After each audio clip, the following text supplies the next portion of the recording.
Yeah, man, just do your thing.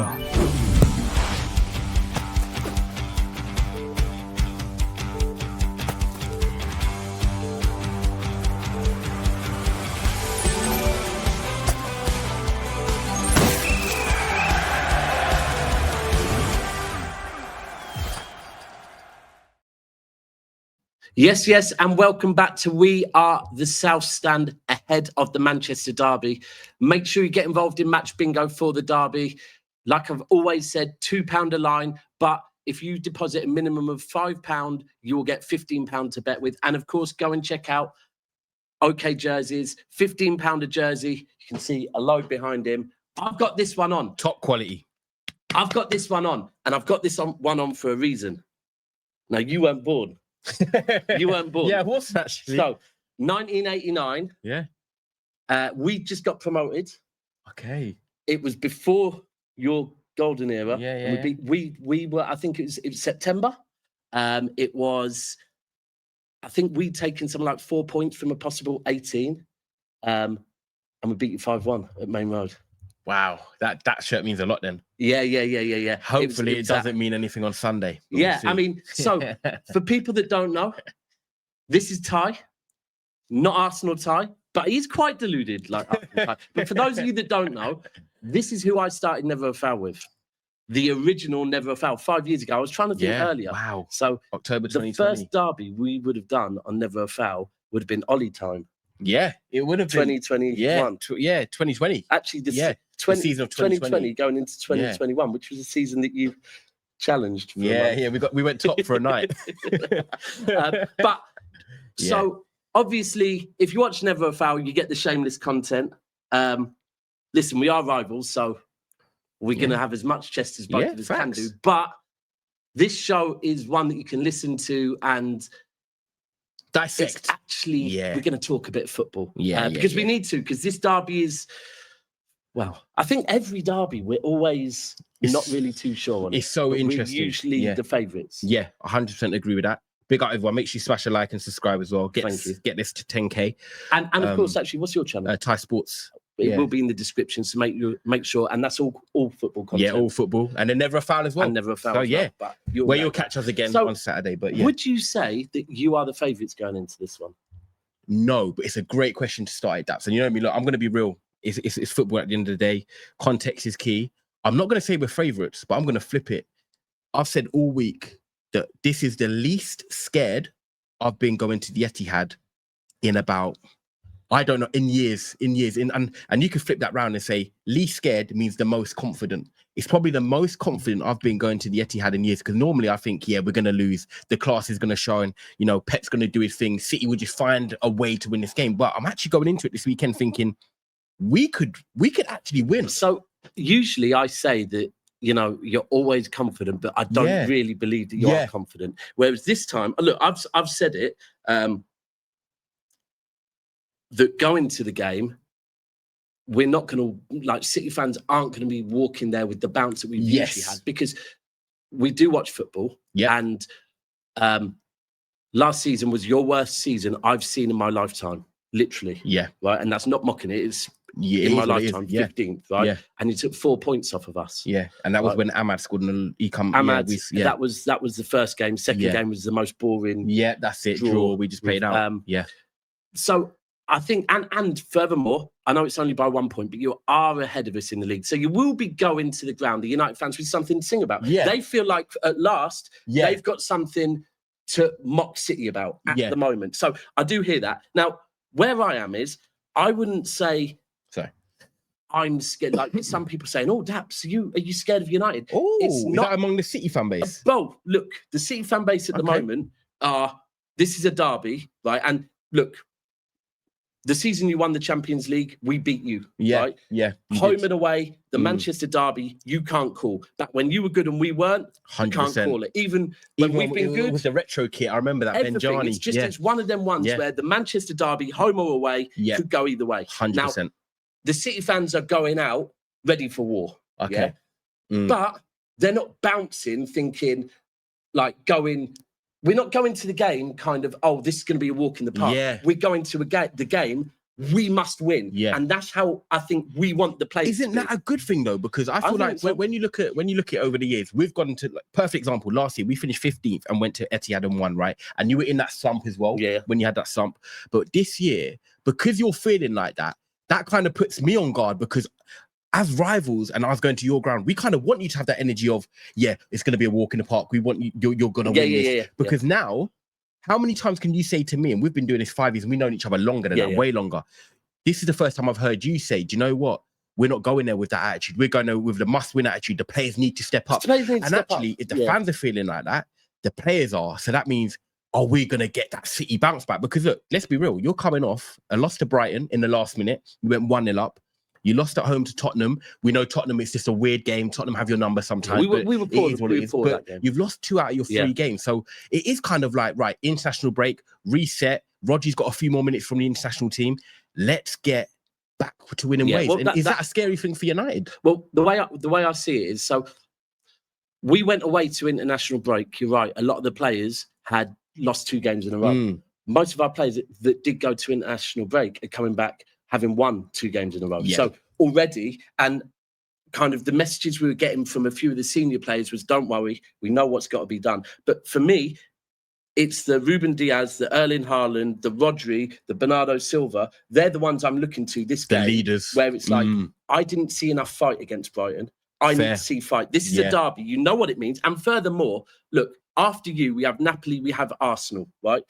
What a week. Yeah, 7 days, and with all the injuries we've got. But it is what it is. But we have to. It's not just about beating Man United. It's about getting another 3 points. Yeah. But it's the perfect way to kickstart our season.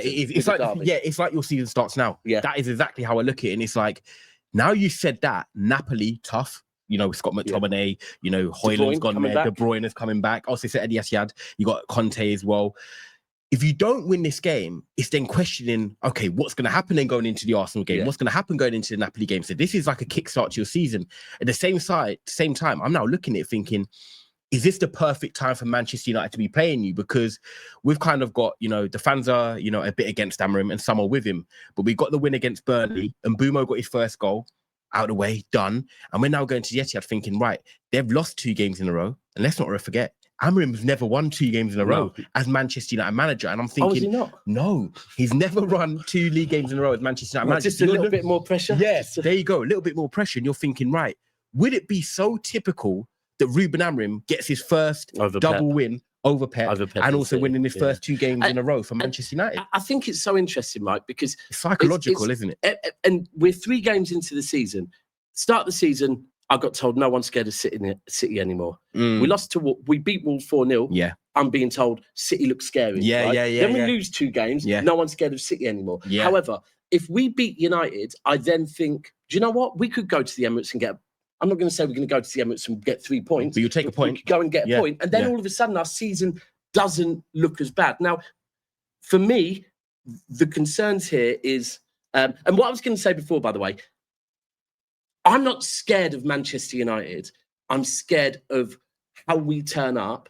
And I do think that what I've seen, the high line, right? If certain players don't play, if certain players make mistakes that they seem to keep making, you have the players at the moment that can now capitalize. For me, Cunha, I don't know too much about Cunha. Okay, fair. But Wemo, he looks a threat already. Yeah, right? You can see. He's the type that you give an opportunity, one over the top. Yeah, right? In transition, this game is going to suit him. And that's where you look at this at the moment when you're looking at our injuries. So will Gvardiol be back? We don't know. If he is, will he be fit? Right. I think if we have Gvardiol and Khusanov on that pitch, I'm confident. Where would Khusanov play? So for me, Khusanov can play in 2 positions. He can play as a centre back, or personally, I would play him as a right back, and I would not have him involved in build-up play. I'd just say your job is to either way. He's got pace, right? Yeah. And for me also, he's very physical. Is Aït-Nouri's available? Aït-Nouri with 50-50 on. Okay. But I'm going to be honest, I've been asking the City fans a question recently. In this game, might I switch back to what we did at the back end of last season and play Nico O'Reilly at left back?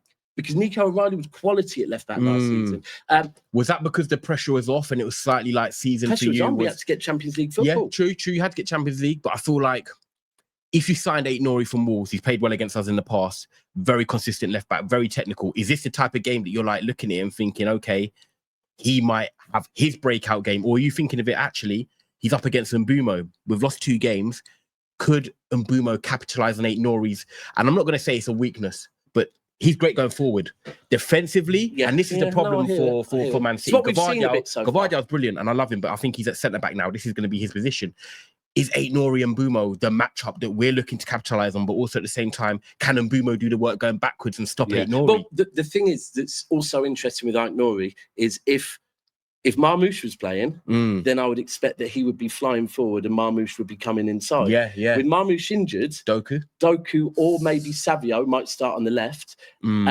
And then all of a sudden, that space for Nori to get forward into is limited. Yeah. So I don't know. I mean, the other option, the other option is you never know. Ake has come on this season. I think he came on for Nori, but Ake's legs look to be going a little bit. Otherwise, look, if Ake was looking fit, I'd be playing him at left back. Does it concern you, right? Because when you look at it now going into this game off the back of the 2 defeats and your defence is, I'm not saying it's questionable, but at the moment he's having to rotate due to the injuries. Yeah. Because of that, does that give you a bit more of anxiety because you don't know, 1, what the defence is going to pick, and 2, there's no rhythm there yet? Because look, I said before the season started, I'm a Man United fan, but I like it neutrally, right? In terms of Diaz and Gvardiol, I was thinking this could be the year they actually start challenging. They start challenging. Saliba and Gabriel is one of the best centre-back partnerships in the league. But at the moment, because your defence is not settled, does that give you a bit more of anxiety? Yeah, of course. So at the moment, the back end of last season, we saw the Diaz-Gvardiol partnership, and you could say it contributed to getting the Champions League football over the line. It looked good. I do think Gvardiol's position is going to be at left centre-back. Tiki's come out and said one day he will become the best left centre-back in world football. Yeah, I can see the potential, Tiki telling us that tells us that's always been the plan with City, the plan, right? Yeah. But I do think rhythm's got something to do with it. The other thing is Pep likes the high line. And if you go back to it, we've always been a team you can beat on transitions, right? But previously, we've had, although it's often been Ruben Diaz, John Stones, or whatever else, we've had the pace of Ake on the left. We've had the pace of Walker on the right. Walker, which is a bit of an insurance policy. Since that's gone, Ruben Diaz has not looked the same player, right? And it's something that our fan base are, there's some people in our fan base that are really, they want him completely dropped, right? Okay. Now, for me, I'm there with the partnership of Gvardiol Diaz, but because I'd like City. I'd like City to play the 3-5-2. We won't. Okay, fair. I think Khusanov over a period of time can become a right back because of his pace, because he can defend. He's strong. It's not ideal, but at the moment we don't have a right back. So there's nothing ideal. But for me, my first name on the team sheet against you, because of the players you have, because of the high line, is Khusanov. Because of his pace. His pace is everything. If not, and even more so, even if Gvardiol is back, how match fit is he? So I think we do need some legs in the back. The only thing, and when we look at the Man United team news as well, because that's a great point actually with Khusanov. So Khusanov, you'd say, so we've got potentially Cunha, and this is the big thing for me. As we were making this video, I did say to you off air, Manchester United have changed it this year and gone the way Manchester City has. Sounds like both clubs have done the same thing. If people don't know about this, and in terms of like injury news, Manchester United have not been releasing injury news to the public. So we don't know how long Cunha's out for. We don't know how long Mason Mount's out for. They could be back on Sunday. But for me, if I was to say I'm confident in winning this game, it's because of someone like Matheus Cunha. This is a type of game Manchester United assigned him for. When we look at the game against Arsenal, we lost it. I don't think we should have lost. We could have got a draw or won it. We didn't. End of discussion. But that was Cunha's best performance in the Man United shirt. Why? Because Arsenal are a team like Manchester City that are going to have more of the ball. But Cunha was able to come into the halfway line, hold the ball up, spin off, ball carry. I've said it to you for time daps. Manchester United have not had players that can get the ball from this side of the pitch to the other, and they can run with it. And we've seen Cunha at Wolves. We're missing that at the moment. Yeah, you're missing that at the moment. And you see Cunha at Wolves. Every big game, he was always the main guy because Wolves never had the ball, but when they had it, give it to Cunha. And I believe that against Manchester City, we need to have someone like him who can sit back, wait for us to get the ball, and then run with it in transition and try and cause chaos to your back line. And I think this is where it's interesting. If Cunha's out, It might be, Bruno playing forward, and then we might have Casemiro Ugarte or Mainu Casemiro. He's been okay because it's one game a week. But I think it's very interesting when you mentioned Khusanov, because if Cunha is fit, and we all hope he is as Manchester United fans, Cunha plays as the left 10. But Cunha's not the type of player that's going to run really in behind. He's going to be the one coming short. So Khusanov's pace won't be as effective, whereas Mbumo, like you mentioned already, we saw the game against Burnley, we saw against Arsenal. Mbumo is going to be the outlet. He's going to build the ball over the top. So it's the left back more. So I'm pretty certain. Going to be the interesting people battle. In the chat, you'll know this, but I'm pretty certain against Brighton. So here's the thing: Khusanov didn't start the first couple of games, and our fan base has been calling for Khusanov to be on the pitch because of his pace for quite some time and his aggressiveness. Pep brought him in for the Brighton game, right? Did he play right back? I'm pretty certain he played left centre back. Right, because if he played left side, that would be perfect for you, because that then people counters. In the chat, am I right? Yeah. He played left. I'm sure he played left. Let us know in the comments. Either way, he's done a lot of covering. If he does, then that is very positive for you, because then it stops Mbumo. The other reason why I would not put him on Cunha is if what you're saying about holding the ball up and spinning him, the one thing, if I was a gambling man, I'm putting money on Khusanov getting a card. The guy's very aggressive, right? Yeah, now, if you're talking about someone that's holding the ball up and spinning him, he's going to go through. You remember Cunha when you've done that flick, ran on with it against Arsenal? Will go through him. Yeah. And don't get me wrong, I'm not mad in a derby someone, but a player that holds the ball up. Them Russian man, they're playing them around. Kazakhstan man, they're not rushing about. Yeah. Look, I think the other issue we've got, I do think Haaland's going to be very important. He's coming in off the back of 5 goals against for Norway. Yeah. I mean, and he's going to be buzzing. Norway going to the World Cup. Yeah. So he's going to be in the World Cup. Yeah. He's going to be very important. He's one of our leaders now. He's one of our 4 club captains. You need a performance. I feel like he's due a big performance. Yes, because he's leading the goal scoring this season. Yeah. But he's missed quite a few chances. Yeah, that performance is not there. Finishing against Norway was sensational. But for me, it's who we play with him, because Marmoush is now out. Okay. Cherki is out. Cherki was buzzing to play you lot. He's out. Yeah. Now, Foden, we don't know what's going on with Foden, but Foden against you. Good record. Yeah. Yeah. So, and ultimately, with Marmoush's goals missing, we need Foden's goals now badly. So, as far as the midfield, for me... I have a question for you after this, by the way. About Foden? No, about this midfield thing you're talking about. So, for me, with the midfield, Rodri started against Brighton, and it was the best performance I've seen from him since he's been back. Yeah. I think he played all of the game, but he was very good for about 65. Yeah, and then naturally, I maybe would have brought him off for Gonzalez. Yeah. Now, for Spain, he's come on as sub twice. He's only played about 40 minutes. So he's match ready. But I think now Rodri's match ready. But for me, here's the key. Reinders in the first game and Reinders in some of the Club World Cup, when Reinders plays in the fight, is allowed to get forwards. That's where you get. You read my mind. I was literally about to say to you, Reinders, is Reinders going back to where he played against Wolves? Is he going behind Haaland to get up and down the pitch, to stretch it, be creative, or are you keeping him in that midfield and this too? Is the thing, we don't know. With Marmoush and Cherki out, this is the opportunity to get him back forward. He has to. Okay. Otherwise, when we're talking about where our goals come from, and the thing is, if you look at City's games, and I don't just mean the league games, I also go back to the Club World Cup. He's done a bit of both. Yeah. Right? Now, for me, what I've seen is, if you look at when he was at AC Milan, the season he won midfielder of the season was the season when he was allowed to play in a more advanced role. 100%. Right? I said that to you. You needed that energy, that legs, and that's what he's doing now at City in the first game. So for me, when people are... So Foden is an example. Some people are saying, oh, we should play, I don't know, Rodri, Bernardo, Rodri, Reinders, and Foden in the midfield. Now, for me, I'm not doing that, because I think Rodri still needs some legs around him. Yeah, some protection. Gonzalez, Bernardo, either of those two. Yeah. But I feel like it can't be Reinders. We limit Reinders. You're limited. Yeah, that's, I like it. You're clocking it. We have to allow Reinders. I was a big advocate of Reinders when you signed him. And it's so obvious when you look at the game. That's why I'd probably play. I might play Foden on the right. Yeah. Because you need to get Reinders. He's all action. I always said he's that type of player that if we throw it back to when you're wearing that kit, he could play in a 4-4-2. He can do a bit of everything. He can pass, he can create, he's got legs, he's athletic, he's dynamic. I don't want to see him in a 10 because I feel like he will put pressure up on our back four. He can score, he can create, drives with the ball. But I'm thinking, if I'm an honest football fan, this is the time. Pep, what worked for you in the first game against Wolves? Yeah. Play him in the 10. And look, already, what really impressed me is not even just that he's got the legs and the athleticism.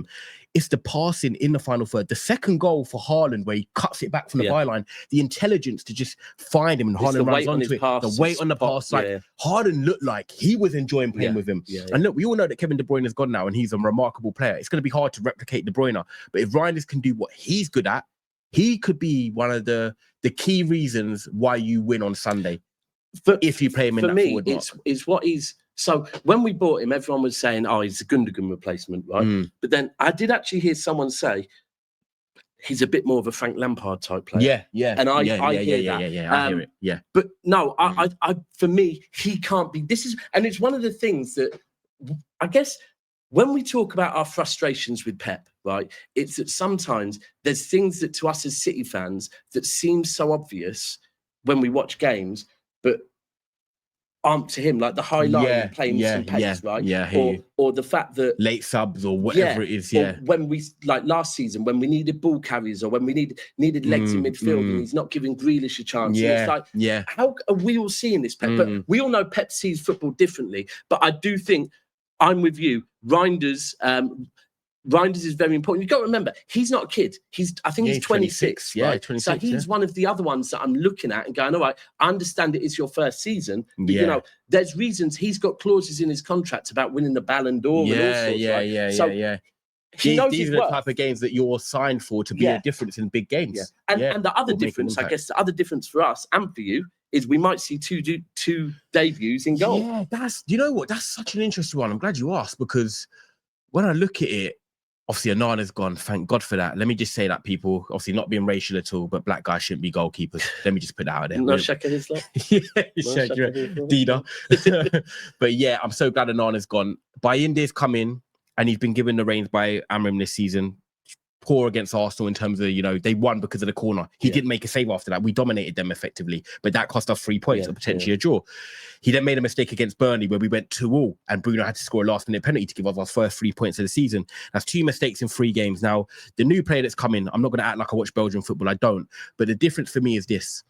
If a keeper comes in and you're replacing the keepers that have been in goal, I don't need you to be amazing. I need you just to make consistent saves, claim the balls in your area, come out for corners and be a bit dominant. If you drop a 7 out of 10 every week, as a keeper, most football fans are fine because the midfielders, attackers, they're the ones that may drop 8 and 9s and 10s. So if Le Mans can come in and just do the basics right, he's already better than what we had. Me, if someone said to me, should I start him? I'm going to go with yes, because our keepers are that bad that we just want the basics done right. The other caveat to it is that, it's a Manchester derby. We've seen Patrice Evra come in when he started. He got dragged at half-time against City. Vidic came in. Claudio Bravo, first game. Vidic came in, first game, was poor against City. Some people don't handle the pressure in the Manchester derbies. But as a goalkeeper, I'm thinking, you can't be any worse than what we have. Throw him in. I think the other thing when we're looking at him, right? The best way to test a keeper, of course, on corners is to put a load of people around him. At the moment, City haven't been great with corners. We do seem to be getting better already with Bernardo taking them now. But the other way is to press the shit out of them. Now, Haaland's not the best at pressing. Marmoush is phenomenal. He's out now. Foden's good. Foden's on the pitch. But if I'm looking at the likely front three, we probably haven't got the players that are going to press the shit out of him. Same with, and probably... Same with Mbumo is okay at it, to be fair. And as for us with who starts, I think... Would you throw Donnarumma straight in? So, it's a bit of a weird one because, you know, City play out from the back and we're only going to have three days with Donnarumma, right? Some might say, do you know what, first game, Champions League, Napoli, an Italian team. Understandable. And also, I have to be fair to Trafford that, yes, Trafford had a bad game against Tottenham. But against Wolves and against Brighton, he was very good. He was good. Okay, so has he done enough to warrant keeping his place? That's the way I think Trafford has done enough to warrant keeping his place. Okay. But if I'm looking at right now what we need mentality-wise, and I think, look, Trafford's a young keeper, and although he's a confident lad, the defence in front of him, how confident are they in him? Donnarumma, they are. Right? Donnarumma, they are. You would. You know, it's Donnarumma. And also, there's just this little thing with, you know, Mbeumo threw on goal. he likes to put things in bottom corners. Yeah. Right? Now, one of the things Donnarumma is amazing at, a bit like Shot-stopping. Schmeichel, Yeah. is coming out, making himself big. massive, Yep. and getting down very quickly. Yeah. No, Them facts, ones in the corners. 100%. And I just think He was so good for PSG. We saw it last year. it's just one of those things that I think Donnarumma coming in for the mentality. Some of us have said we don't know if maybe City might keep Trafford in to kind of portray this. Look, we told you it's going to be a competition. Yeah. But for me at the moment, I don't want none of that. I just want a shot stopper. Yeah, we need to win you this need game. to win games. Yeah, you need to win games. And that is why I'm so interested about this game Sunday now, because if you went and dominated us and you beat us, I'll be a little bit surprised. But the way I word it is, would you take a draw or would you rather just play the game and see what happens? That's what I'm not taking a draw, mate. No, I'd rather play the game and see what happens, because, like I said, it's the most confident I've been going to the Etihad. I think you're vulnerable at the moment. I don't know what team in your cohesion is going to be like with the combinations, because players have been out and players have been starting. And I think if Cunha is back fit, we've definitely got a chance. If he's not, yes, I'm slightly concerned, but I feel like with Mbumo now, and at least with Sesko potentially coming off the bench, you know, we still got Bruno, he's our captain, our leader. At the end of the day, people have hot and cold moments with him. Penalty, but, you know, we score. We need big players to step up as well. I just feel like this game is set up for neutrals to be brilliant. For us too, it's going to be very nerve-wracking. But I think, you know, people should enjoy this game, because at the end of the day, I actually like derbies when you don't know what's going to happen. You know it's going to be 50-50. And our derby seems to be like that. And you could be on top, we could be on top. It doesn't matter. And right now, we're both teams, forget last season, forget a few seasons before that. Right now, we're both two teams looking for that big win. Yeah, we are. We are looking for that big win. I think we need it more than you. We need it more than you. Yeah. Look, people, there we are. I guess where both of us are is at the moment is where this game is won, we will not know until we see more on the injury news. Yeah. Right. So 100%. People, please make sure you keep watching. So I was just going to say, before you do that, if you had to pick two key players for you, who are the two key players? My two key players would be Khusanov and would be Haaland.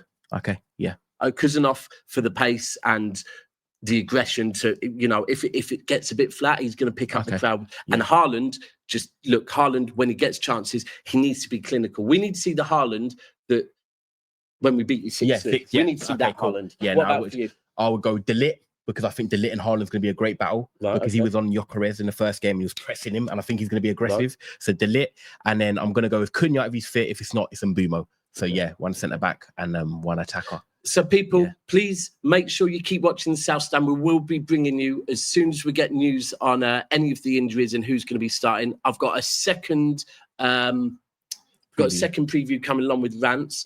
And also make sure you go and check out Thai Sports Talk. Yeah, I do a lot of football talk on all teams as well. So even some Manchester City content, I do it on everyone. So come and check that out on the way to 5K. And also make sure you check out Never a Foul. Well, obviously that is. And also what you do in the fantasy football. Yeah. FPL Hive. If you are an FPL player and you love your teams and stuff and checking out all the content on there, FPL Hive, please make sure you go and check out that and subscribe. That's a new channel just for FPL content. Short videos, nice and easy for you. You lot love that, because I know quite a few of you. But right, people, make sure you are smashing that like button and keep tuned to the channel. We're out. Peace.